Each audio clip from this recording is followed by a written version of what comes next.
I have very colorful background. I led effective altruism Czechia in the last 4 years. I worked as a data analyst for 7 years, and I studied philosophy. Now I'm studying new media, and I'm working on a project researching collective epistemics and how to increase it by improving social media.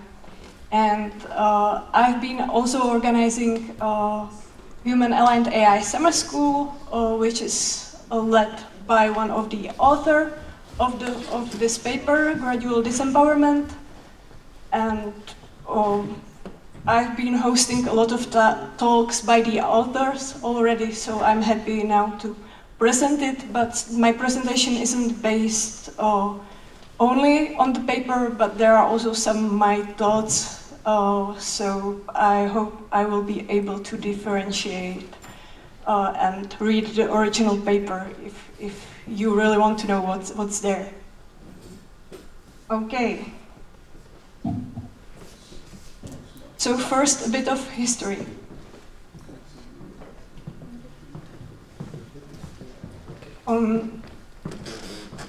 I've been a part of the rationalist and effective altruist community for a long time, and it's interesting to experience how the problems connected to artificial intelligence developed over time. And first, there were very logical problems of alignment, how to make AI really follow our orders. There were problems of escaping out of the box, and some of the things discussed by very original thinkers and philosophers. And most of the people thought that alignment is a technical problem. A lot of people went to study machine learning to solve AI alignment, and but the problem developed. Later, a lot of people focused on actual misuse, that it was about AI being a powerful tool and power shifter. Most worried they were about development of biological weapons and cybersecurity. And now we are in the phase, we are also interested in structural and epistemic risks, and that's what we can locate the gradual disempowerment, which is systemic existential blah blah, good, which is systemic existential risks from incremental development. So the worries before were from big jumps into development, big gains of capabilities. But gradual disempowerment argues that we don't have to have any big jumps in capabilities. Even the current direction of development is dangerous for human control and for the environment and civilization how we know it. So, yeah, it also means that we need a lot of different backgrounds to solve the problems. So that's why we are happy that there are many people with different backgrounds. And yeah, I wanted also to say that when people imagine what AI is, we always hated when a lot of people had Terminator in their presentations, because it was very misleading imagination of AI. I think later people imagine it more like a center brain of humanity. But now, when we think about advanced AI system, maybe there are more distributed intelligence in a lot of instances and in a lot of implementation. And that means also that we have to think about different interventions.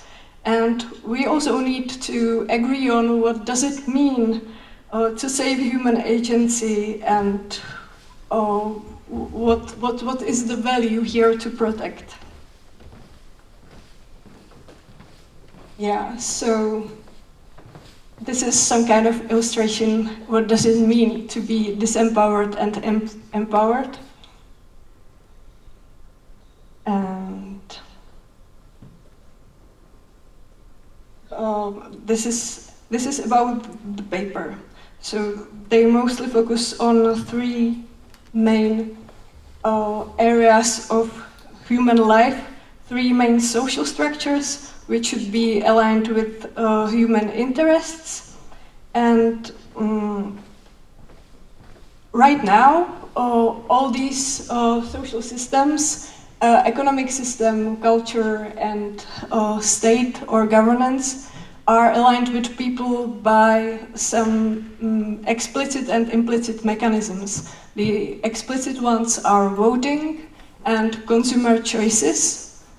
And the implicit ones are, for example, taxes, because the state cannot work without taxes from human work, and the market, the economy cannot work from without human labor. So it really depends on humans. And we already talked about humans in the loop. We figure in the loop in several ways, but all of them can be abandoned, everything could be replaced, and then there will be no structural reason for AIs to have incentive to build on our values. And the word structural is important, because there still can be ideas that it's nice to have humans. Humans are living organisms, AI can care for us, but if the structural reason missing, there is just the risk that it won't care.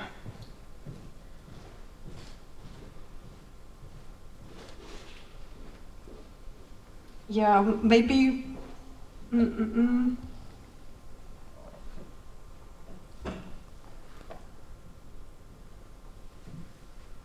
Shortly to the economic transformation. I think there was a talk yesterday about the market and replacement. So I have only one short point about this.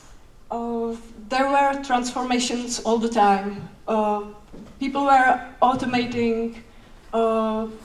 The meaning and the content of our job was changing during the time. But how is AI transformation different? When we had industrial transformation, it was the transformation based on that people don't sell goods anymore. They are selling some fictive commodity, our labor, and we are forced to work for money because the alternative is hunger and death, and we have to sell our work and work for the industrialists because no one will buy our goods anymore because they are mass produced. So that was the important change, which was a huge risk. And but the society developed some retributions. We developed new laws. We developed unions, and we make sure that there is some kind of insurance, some kind of social insurance, that we have unions which will fight for the better conditions. And yeah, we will have some minimum wage, so it's livable for people. And now we have to think about what we will need in the age of AI, or where we now automate cognitive work, because before we were automating manual work, and it was also pressure for us to develop more cognitive abilities, maybe also enhance ourselves. So the question now is, if we automate cognitive work, where it will push the civilization? And maybe one of my answers is it can push us towards actually reflecting on what we want, what are our values, what is important for us, because we will need to formulate it very, very clearly and to build some tools to fight for it. But maybe you will invent some other answers. One more thing I wanted to add regarding Industrial Revolution. When it's discussed, people usually discuss that there were really bad circumstances under which people had to work, and there was a lot of child work, and this is the things which were bad. But for example, Karl Polanyi writes about that the exploitation was actually about social and cultural exploitation. And it was about people having destroyed social connections because they had to move for work. It destroyed families, and it decreased social standards, social well-being. It also decreased some kind of professional standards and increased a lot of certainty in life. And maybe this points towards the things which matter and which we should fight for in the age of advanced AIs and automation. And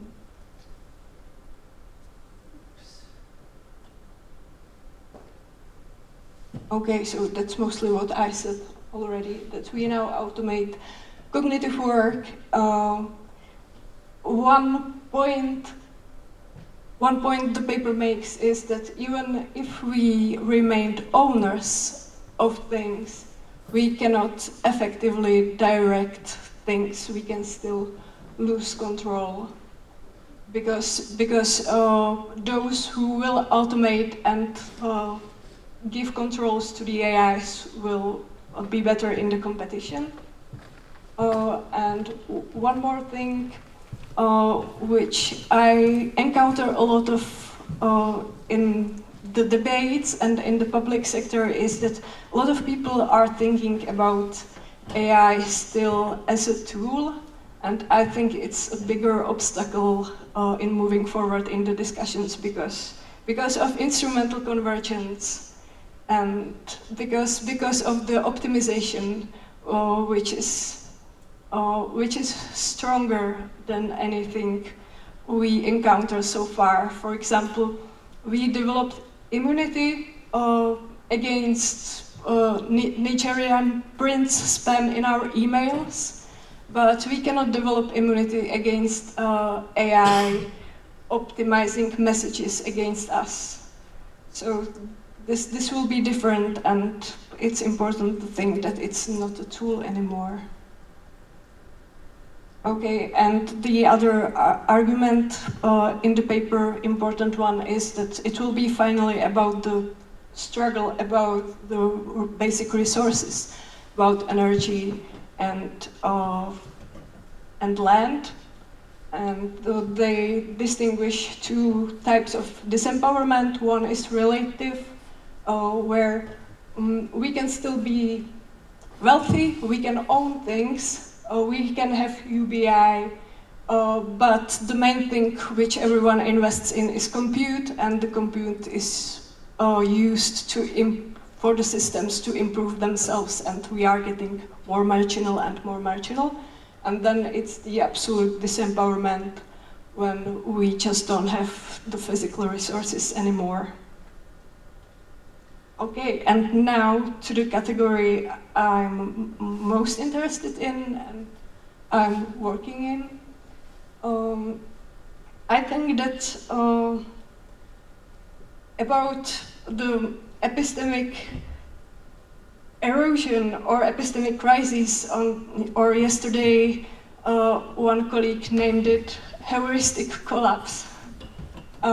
It's all about the memetic environment, what we have in our heads, and it's useful to model it as viruses, and actually a a lot of health models can be useful for it. And yes, and the problem is that AI can very easily exploit all our cognitive vulnerabilities.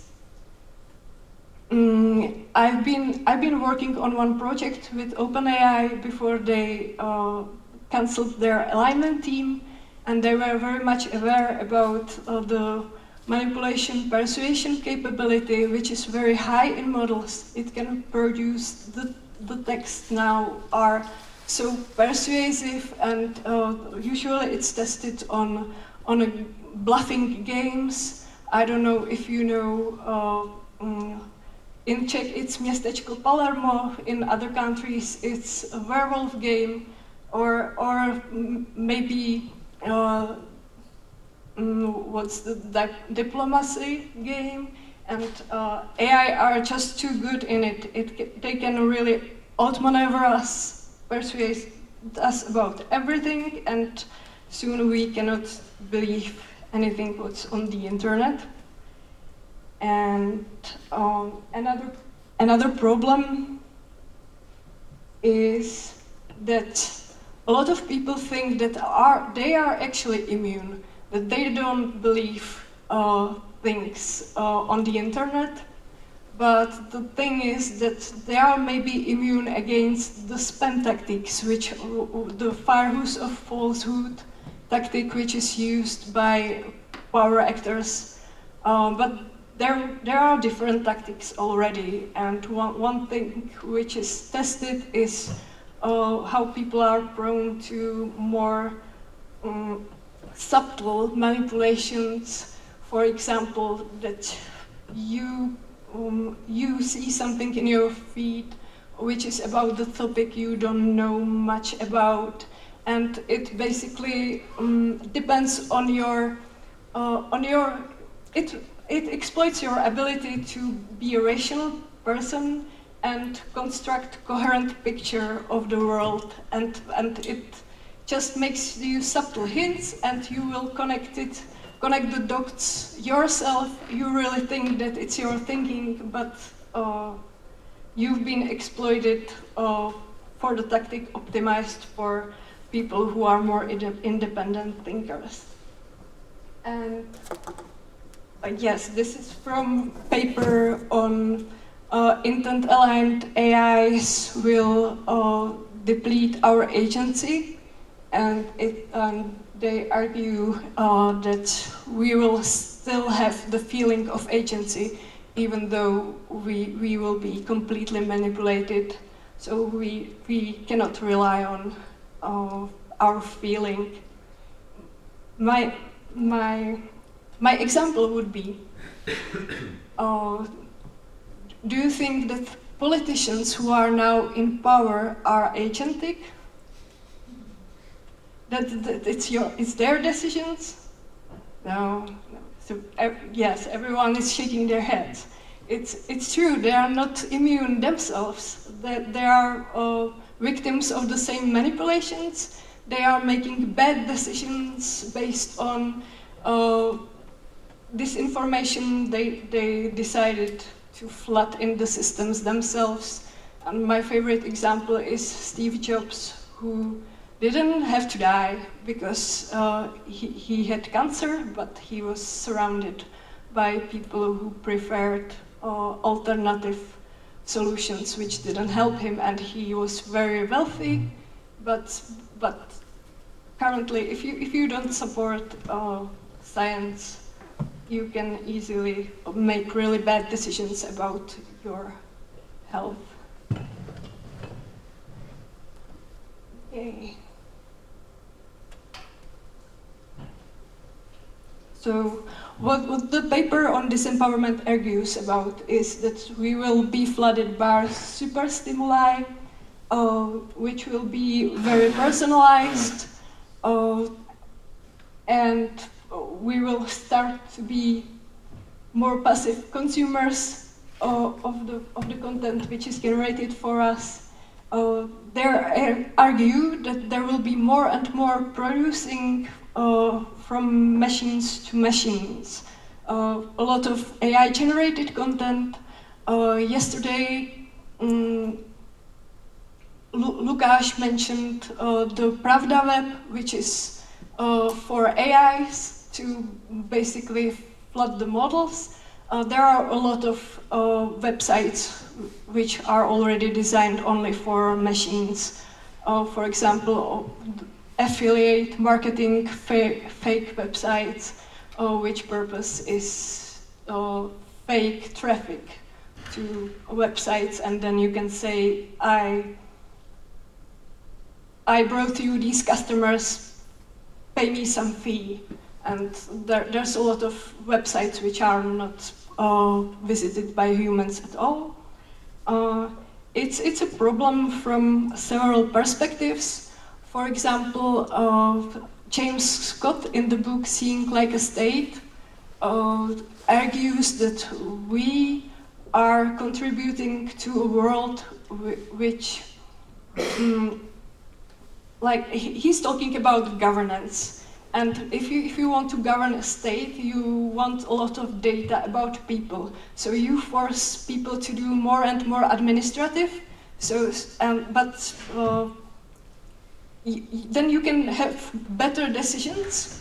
But people have worse lives, because if you know people who are teachers, they have a lot of administrative. They have to fill a lot of papers on different students. And that's the same thing can happen with AI. It can push us towards the world where our purpose will be to generate more and more data for AI.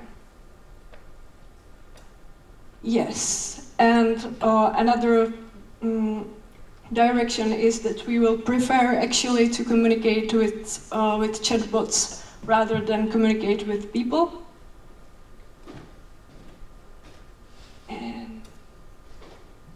And this all together can lead to bad decisions. And this may be about your health, as I mentioned, about your behavior in elections, in consumption. Not only that you put a glue on the pizza because LLM will recommend it, but it can be a lot of minor bad decisions because you don't know enough about your preferences. And I have just one point.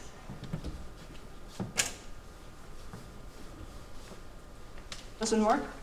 Oh, yes.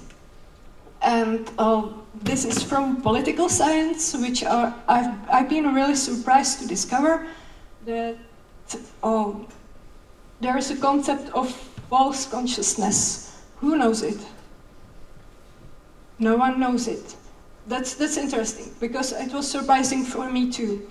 Apparently, the prevalent political opinion is some kind of pluralistic view which thinks that you cannot distinguish between real interests of people and their revealed interests.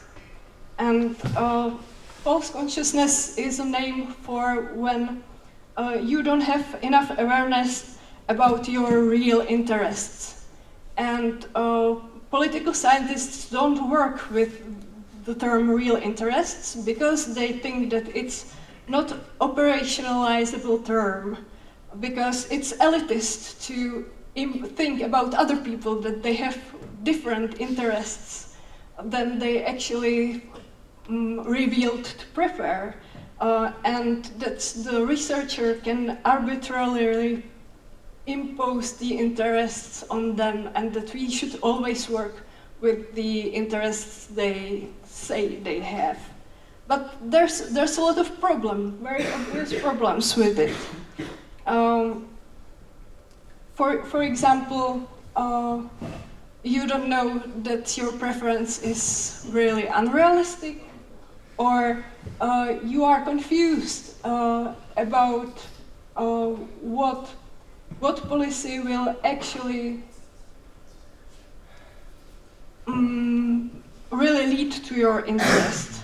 The example is that if I want to maximize my disposable income, and I prefer to decrease the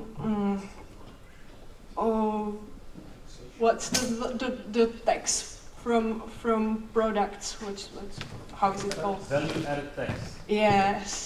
Yes, but I actually should want to decrease the income tax, and some people don't know it, and they would change their mind if someone explained it to them. Or there's the third case. You can choose a policy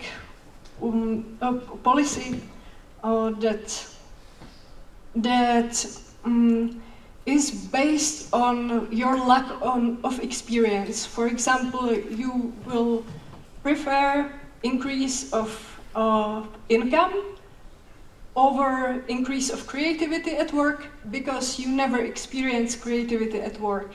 But if you had opportunity to really compare it, you will change your preferences. And this is really hard to work with, but it creates a lot of space for for people not really being in touch with what they want, and we will need to be more in touch with what we want in the time of AI and automated or quickly happening things, because there will be less room for us to correct the systems. Okay, so that's all from me. I think that I've been supposed to lead the social cohesion group, which is not existing right now, but I think it's really, everything is really related to everything, but so maybe some additional questions for your groups is what new values should people have in the world of AI? How to imagine the healthy ecosystem where the humanity prospers and promote it, so people have better internal model what to want, and what metrics to follow, so we can better evaluate if there's already too much influence of AI as opposed to humans, and we have more human-centric design, where informations are understandable for people and not optimized for machines, and we should support, and how we can support global coordination and as opposed to competition, how to promote this. I think that will help with all our topics. All right, that's all. Thank you.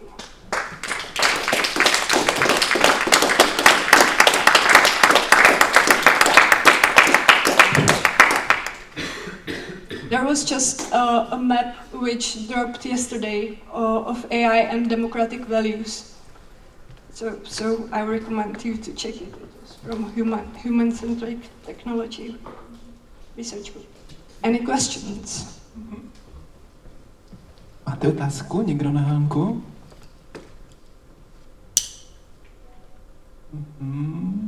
Okay, just okay.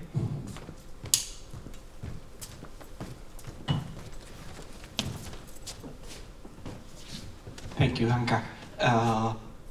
So the part about confusion of what we really prefer and what we show we prefer.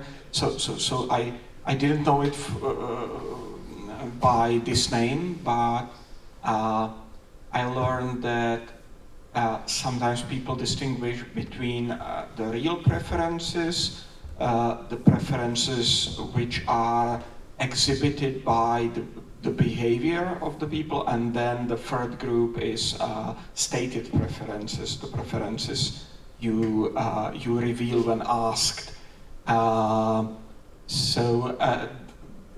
Does this distinction work with all three categories, or only it somehow conflates the two? Or I think that it doesn't work that much in politics, because this is used in economics and in consumer behavior, where you can really measure the really revealed behavior.